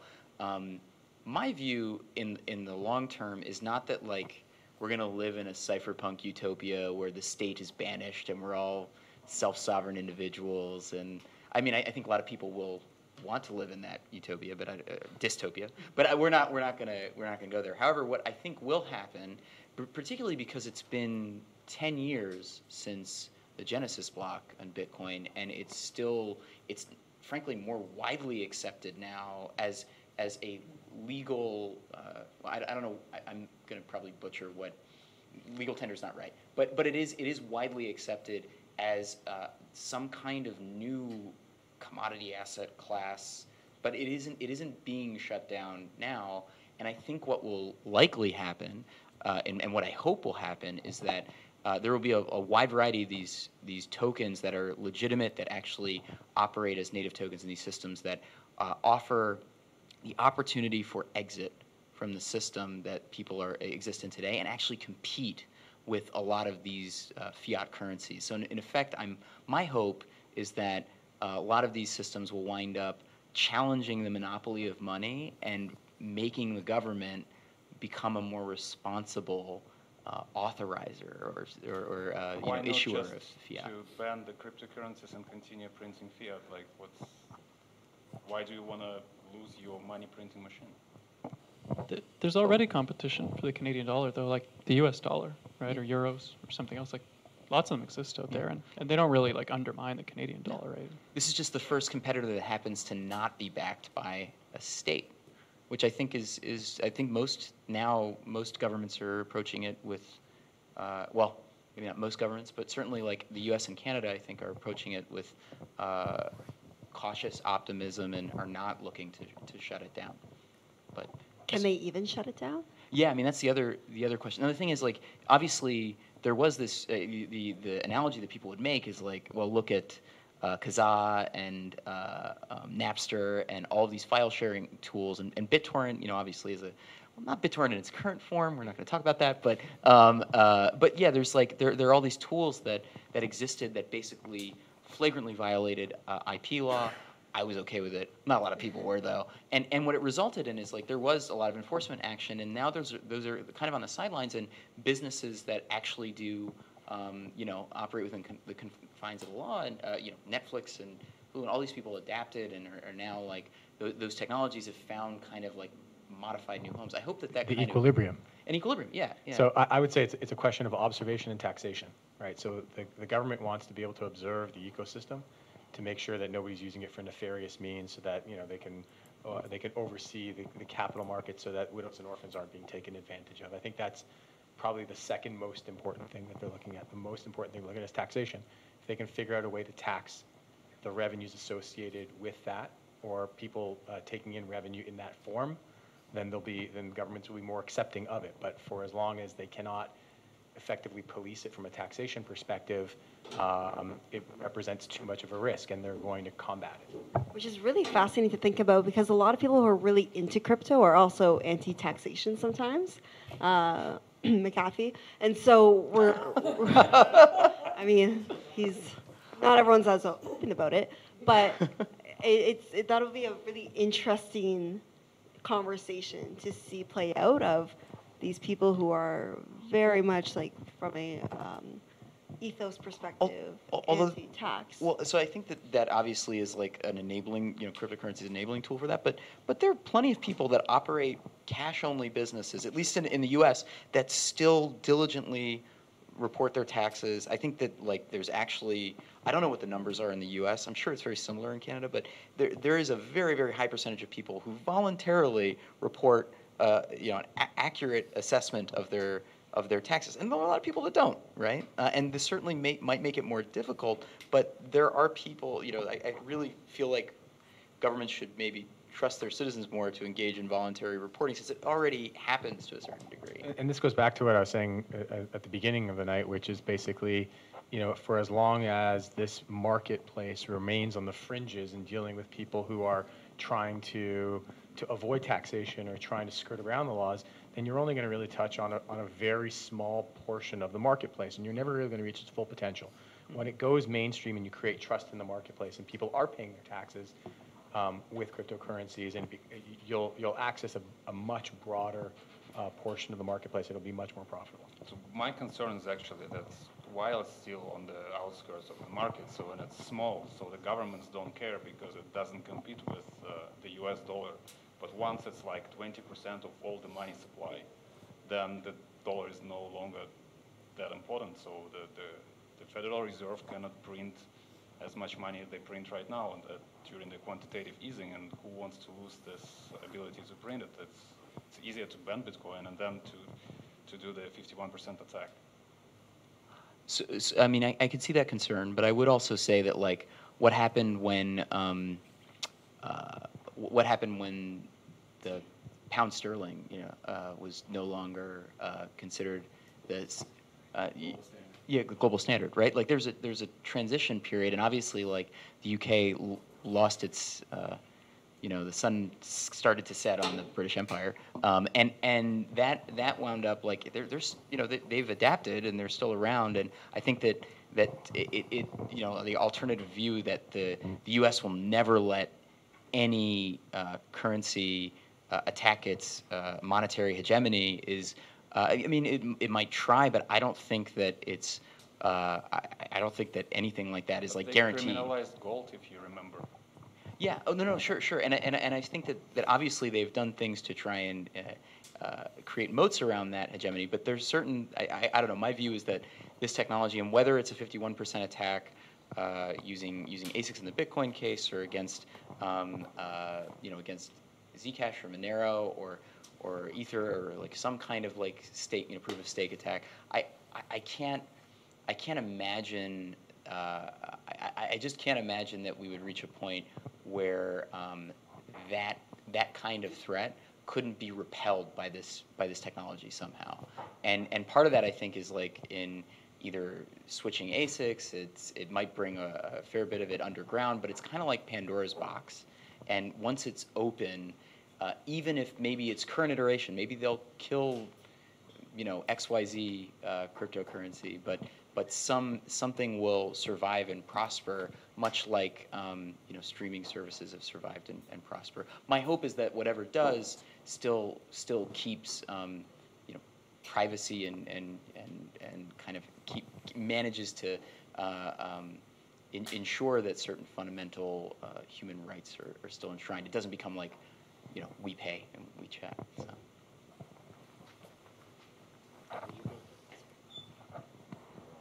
I have a question just about the scaling thing for a second. How much, both legally and ethically, as lawyers, as consultants, as folks who operate foundations, do we have a responsibility when someone like that steps into the market? So if that person comes to you and says, hey, I want to be involved in a project, help me, represent me, I'm going to be custodial of some people's funds, what do you do with that? I mean, you definitely would be an advisor on PonzICO for sure, but no, I think that, I don't know, there's a great deal of responsibility to call folks like that out and say no, in my view. So I just want to make sure, we can clarify the question. It's you were saying someone who wants to be a custodian of other people's money, because I mean, in the abstract, so did I miss a point of it? Yeah, so if he came to you and said, hey, I have this project, maybe he's starting an exchange, mm-hmm. So he's starting a lovely custodial exchange. Well, I mean, I think as lawyers, when we have ethical obligations, which I hope, certainly I like to think that I do and my colleagues do and that all lawyers do, about, to not knowingly facilitate clients from breaking the law.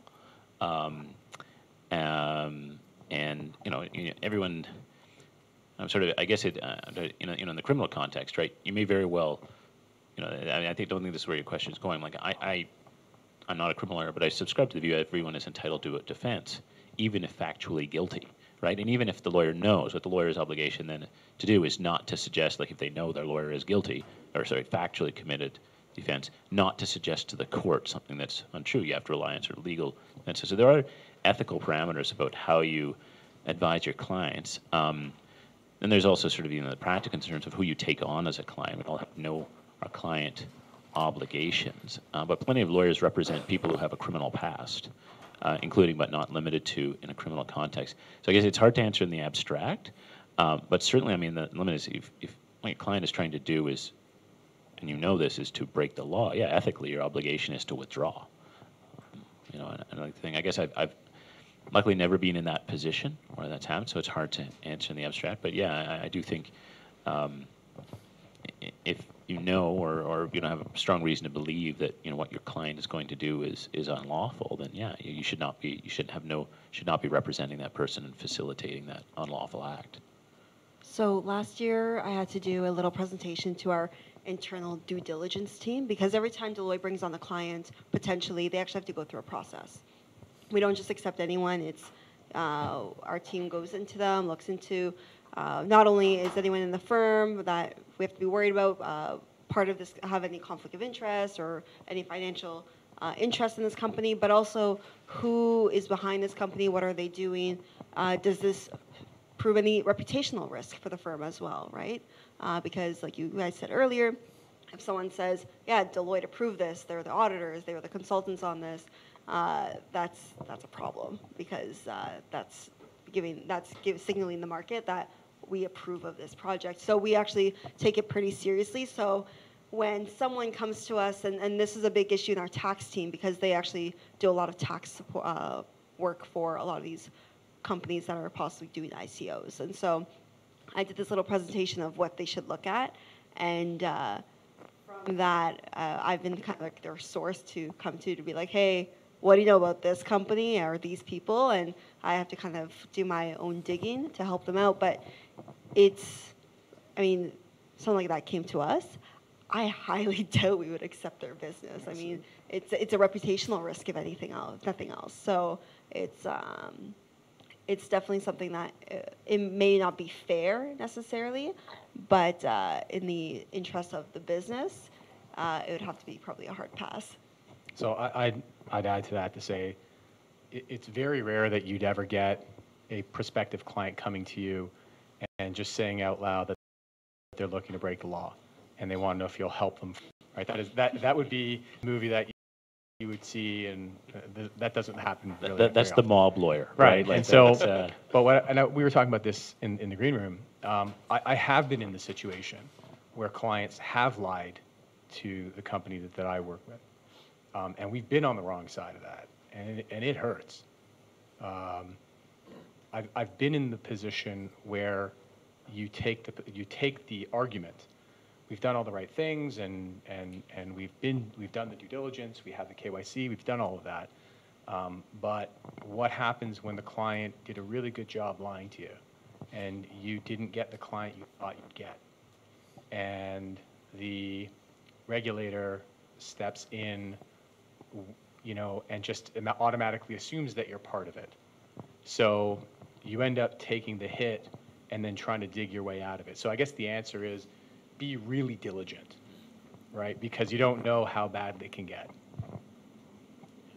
I think, just, to the question about this custodial aspect, I mean, there's maybe a little bit of a gap when it comes to cryptocurrency about registration requirements and who can actually be registered, whether it's under, money, as an MSB, and just as like to become a dealer under securities law, you have to pass certain hurdles, including, that you don't have a criminal past or history of fraud. And the same, applies to MSBs. And, helping someone find a way around that, skirts into unethical conduct, I would say, and it's not something that should be facilitated. So to your particular point, it is hard to in the abstract. And again, you never know when your client's lying to you, but lying, once you find out that a client's lying to you, that's often the beginning of the end of the relationship, because the trust between lawyer and client has to go both ways. And if your client's lying to you, you really have to question whether you can continue to act for that person. Nah, he's just kidding. Have you guys read about the bread price fixing scandal? All the big grocery stores teamed up and cheated people on the price of bread for a long time. Like, those big companies do have major law firms working for them. It's a regular thing that companies take part in cartels, that they're convicted of offenses, and major law firms, major accounting firms, consulting firms continue to do business with them. They certainly do. Like, don't get the wrong impression here that people are turning away these companies. Yeah, I just want to push back on that, because especially something like pricing, most price fixing conspiracies are actually detected internally by companies, and they come to the attention of the general counsel, and they find out that some VP or whatever has been meeting in a smoky room, and that's when you get the outside lawyers, and then often the next step you do is make a phone call to the the regulators and actually come clean, because that's often the best approach. And so I want to distinguish that between, corporate clients, particularly the large ones, can often have all sorts of legal issues and can be engaging in unlawful conduct and possibly even in criminal conduct. That doesn't necessarily mean that their outside counsel should withdraw entirely. There may be particular circumstances where they're ethically obliged to, but if lawyers were ethically prevented from acting for people who had engaged in unlawful activity or criminal activity, there'd be a lot of people who could not get legal advice, and that's not actually limit. So I didn't want to say, you got to separate the individuals from corporations when you're dealing with corporate clients, because they often have checkered history. And to that question, there are a great number of people who've been convicted of criminal offenses in Canada, of all kinds of things. And if those people couldn't hire lawyers, or if things were held against them, like, it wouldn't be much of a society. And whether it's like major companies that somebody has done something wrong, or even the company is engaged in some sort of crime, right? Like, our system is that there's some sort of punishment, and then they're permitted to carry on in whatever it is, right? We don't just hold these things against people forever, right? It comes back to, what are you being asked to do as the lawyer? Yeah, and if somebody had been convicted of an offense, like, normally you wouldn't mind as a lawyer, right? Like, a lot of people are criminals, and they go to jail, and then they leave jail, and then they re-enter society, and there's a rehabilitation. It's not like some sort of ongoing stamp, right? But if it was criminal conduct that was directly related, as Evan started before, you probably wouldn't want them as a client, because they're probably going to do more shady things. And at least for lawyers, they don't want criminals as clients, because criminals will probably cheat you too. That's a major, there's a self-interest there, right? Like, I know from my own law practice, like, I would never work for criminals, not only because you are not allowed to help people with crimes, but even if I could act for the person, if I knew they committed a crime that was some sort of financial related crime, like what your question was asking about, like in your custodial exchange example, I wouldn't want to work for them, because I'd be afraid they would cheat me too. Like, odds are. Okay. One more question? And All right, I'm the last one. Wow, I've never been the last one. Well, first of all, thank you very much for the masterminds here, because I don't think I've ever seen so many lawyers in the room talking about crypto and compliance and actually making it interesting. So my question goes back to some of the stuff Kobi talked about and Evan talked about with regard to where we are in this pendulum swing and regulatory compliance, and trying to tie it together to something that I've recently reacquainted myself with, which is George Moore's book about crossing the chasm, and then thinking back about all the different eras that we've gone through, like 82 with the real estate, and then 87 again with the real estate, and then 91 with the mutual funds, and then 96 with the initial internet, and then 2001 again with the e-commerce and internet, and then 2007, and then 2012, and now we're here at 2019 on the worst, I guess, bull market if you just got in the market in the last, bear market in the last year in crypto space. But if you were there longer, it's actually still pretty good. When do you think we'll cross, and going to your point, Kobi, we're at the early adopter stage. We need to get to the early acceptor stage, and then the mainstream. And before we get there, we have to get those regulations sorted out. And all those past periods that we talked about took time for the lawyers to sort out the new things that are trying to figure out. Where are we at this stage in this realm? Are we close? Are we halfway through? We have no crew. Is there anything that you can gauge from past history to project forward? Are you saying sort of where are we in terms of the regulatory path? In terms of not just regulatory, but the whole, like the mutual fund industry crashed in 91, caused a huge, but we didn't get all the regulations until 96. The e-commerce thing crashed in 96. We didn't really get all the regulations that sorted out a lot of the funding for VCs and stuff until 99. And then there was a little dip after 2001 that didn't get sorted out till 2005. So the things like Quadriga, Mt. Gox, and all these other things that caused those legal cases to happen, where are we today from a legal perspective? Or is it a changing thing because of things like you said, they're just coming up with TSAs and all these other things? Well, I mean, the glib answers were much closer to the beginning than the end, but no, I mean, to give you a more, thoughtful answer, it's, I mean, you look at something like this platform regulation of platforms. I mean, something like that would typically unfold over maybe optimistically 2 years. In this case, there's perhaps an urgency, and it might go faster, but it could also take a lot longer. I mean, I wasn't involved in, but I heard anecdotally, like the regulations around like derivatives, certain mutual fund commissions have taken like 10 years of consultation to be published. So regulation does not move in crypto time, and I think that's something that both regulators and people in the space kind of realize, that they work on very different time scales, like almost geologically different, So I'm that makes it going a bit more to helpful. take a slight counterpoint to that, which is I think this will happen faster than in previous marketplaces, for the simple reason that the crypto space has proven that it moves much faster than other markets, and maybe that's a function of the global economy, a function of technology, a function of the aggregate value of cryptocurrencies.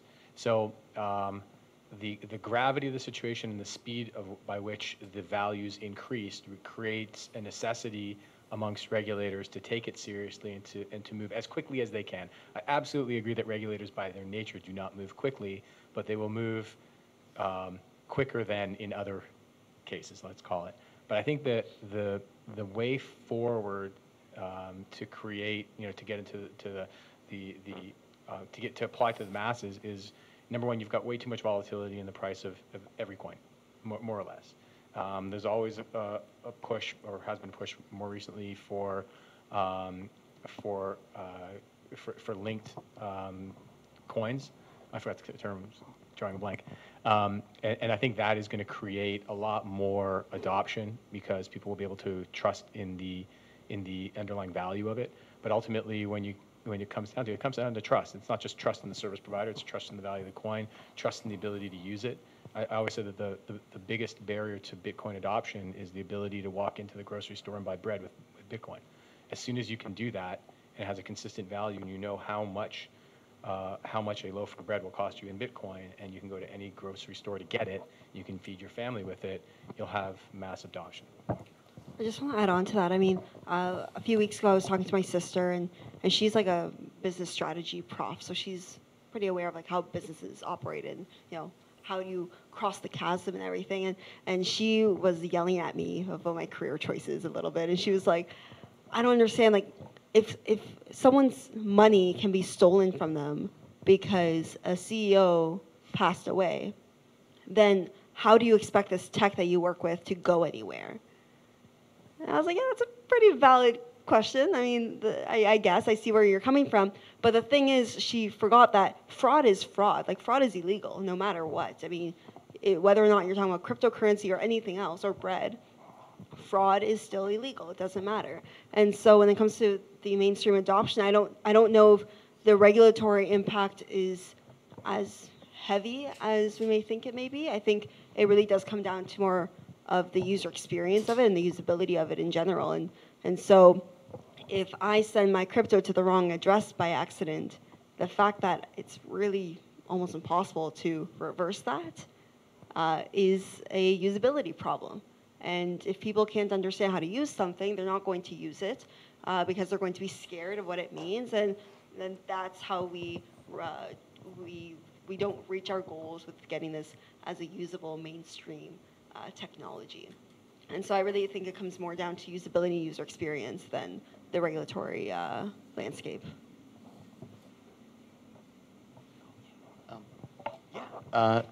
So thank you for that.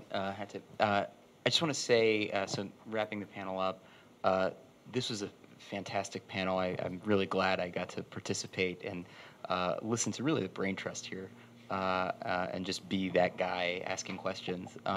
But I just wanted to send a big thank you to everyone on the panel, to Amber for organizing. This was wonderful. Really, really appreciate it. And I think I think there's going to be maybe a little bit of time for people to mill about, or maybe a little bit. Start rearranging furniture, but that's fine. Okay. Okay. Great. Cool. And we have some little gifts.